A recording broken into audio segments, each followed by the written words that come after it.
சரசு சமையல். இன்னைக்கு ரொம்ப ஈஸியா எக் ஃப்ரைட் ரைஸ் தாங்க பண்ண போறோம். முட்டை சாதம் இது ரெண்டு மட்டும் இருந்தா போதுங்க. கூடவே பெப்பர் உப்பு இவ்வளவுதாங்க. இதை வச்சுட்டு சட்டுன்னு சீக்கிரமா செஞ்சிடலாங்க. 5 நிமிஷம் கூட ஆகாதுங்க. வாங்க இப்போ எப்படி செய்யறது பார்க்கலாம். இந்த லிஸ்ட்டில் கொடுத்துருக்க பொடி வகைகள் எல்லாமே நாங்கள் வீட்லேயே தயாரிக்கிறோங்க. தேவைப்படுறவங்க இங்கே கொடுத்துருக்க இந்த நம்பரில் எங்களை காண்டாக்ட் பண்ணலாங்க. நாங்கள் அனுப்பி வைப்போம். நம்ம எக் ஃப்ரைட் ரைஸ் செய்கிறதுக்கு ரொம்ப குறைவான இன்க்ரீடியன்ஸ் தான் இன்றைக்கி நான் வச்சுருக்கேங்க. ரொம்ப சிம்பிளாக தான் உங்களுக்கு நான் இன்றைக்கி செஞ்சு காட்ட போகிறேன்.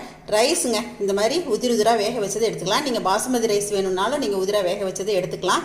நான் இப்போ வந்து சாதாரண சாப்பாட்டு அரிசியில் தான் வேக வச்சு எடுத்து வச்சுருக்கேங்க. இதில் வந்து ஜீரகம் தாளிக்கிறதுக்கு கொஞ்சம் எடுத்துக்கலாம். பெப்பர் தேவைக்கு எடுத்துக்கலாங்க. 3 முட்டை எடுத்துருக்கேன். நெய் 1 டீஸ்பூன் எடுத்துக்கலாம். அதே சமயத்தில் உப்பு தேவைக்கு எடுத்துக்கலாம். எண்ணெய் கொஞ்சம் தேவைக்கு எடுத்துக்கலாங்க. இப்போ நம்ம இதை வதக்கிடலாங்க. ஃபைனலாக போடுறதுக்கு கொஞ்சமாக மல்லி இலை எடுத்துக்கலாங்க. இப்போ நான் ஒரு பேன் அடுப்பில் ஏற்றிருக்கேங்க. இதில் கொஞ்சமாக எண்ணெய் விட்டுக்கிறேன். 1 டேபிள் ஸ்பூன் அளவுக்கு ஆயில் விட்டுருக்கேங்க. இதில் கொஞ்சம் சீரகம் தாளிச்சிக்கலாம். இப்போ சீரகம் நல்லா பொரிஞ்சாச்சுங்க. நம்ம முட்டை உடச்சி ஊற்றிடலாம்.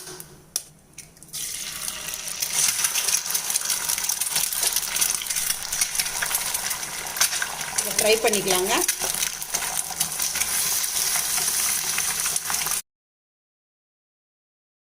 இப்போ முட்டையை நல்லா ஃப்ரை பண்ணியாச்சுங்க. இப்போ முட்டையில் பிடிக்கிறதுக்காக கொஞ்சமாக இப்போ நம்ம உப்பு போட்டுக்கலாம். தூள் உப்பு போட்டுக்கலாம். இது ஒரு பரட்டி விட்டுடலாம்.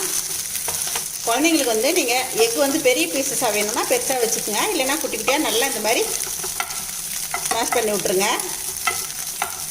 இப்போ நல்லா ஃப்ரை ஆகிடுச்சுங்க. இப்போ நம்ம எடுத்து வச்சுருக்க ரைஸ் இதில் சேர்த்துடலாங்க.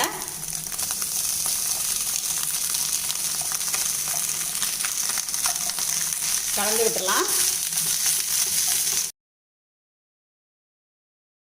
நம்ம முதல்ல முட்டைக்கு மட்டும்தான் உப்பு சேர்த்தோம். இப்போ இன்னும் கொஞ்சம் சாதத்துக்கும் சேர்த்து தூள் உப்பு சேர்த்துடலாங்க. இதுலேயே மிளகுத்தூள் சேர்த்துக்கலாங்க. உங்களுக்கு காரத்துக்கு தேவையான அளவு மிளகுத்தூள் சேர்த்துக்கோங்க. இதில் 1 டீஸ்பூன் அளவுக்கு நம்ம நெய் சேர்த்துக்கலாங்க. இதை நல்லா பரட்டிக்கலாம்.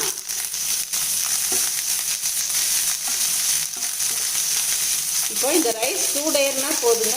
நம்மளோட ஈஸியாக செய்யக்கூடிய எக் ஃப்ரைட் ரைஸ் ரெடிங்க. இதில் நீங்கள் வெங்காயம் வேணும்னாலும் நீங்கள் சேர்த்துக்கலாம். பொடி பொடியாக கட் பண்ணிவிட்டு ஜீரகம் தாளிக்கும் போதே சேர்த்துக்கலாம். நம்மளோட விருப்பம் தாங்க அதெல்லாம். ஒரு 5 நிமிஷம் கூட ஆகாதுங்க இந்த ரைஸ் செய்கிறதுக்கு. இப்போ பாருங்கள் நல்லா கலந்து விட்டாச்சு. இதில் மேலாப்பில் கொஞ்சமாக மல்லி இலை தூவிக்கலாங்க. அவ்வளோதான், அடுப்பு ஆஃப் பண்ணிடலாங்க. நம்மளோட எக் ஃப்ரைட் ரைஸ் ரெடி ஆகிடுச்சுங்க. என்னங்க இப்போ நான் செஞ்ச இந்த எக் ஃப்ரைட் ரைஸ் டக்குன்னு ஈஸியாக செஞ்சிடலாம் பாருங்கள். உங்கள் எல்லாருக்கும் ரொம்ப பிடிச்சிருக்குன்னு நினைக்கிறேங்க. இதுக்கு வந்து உருளைக்கிழங்கு மசாலா பண்ணலாம். இல்லைன்னா நீங்கள் என்ன வெஜிடபிள்ஸ் இருந்தாலும் அதில் போட்டு ஒரு கிரேவி பண்ணலாம். மஷ்ரூம் கிரேவி அல்லது நான்வெஜ் கூட எடுத்துக்கலாங்க. கண்டிப்பாக நீங்களும் ட்ரை பண்ணி பாருங்கள். உங்கள் வீட்டு குட்டீஸ்க்கெலாம் இது ரொம்ப ரொம்ப பிடிக்குங்க.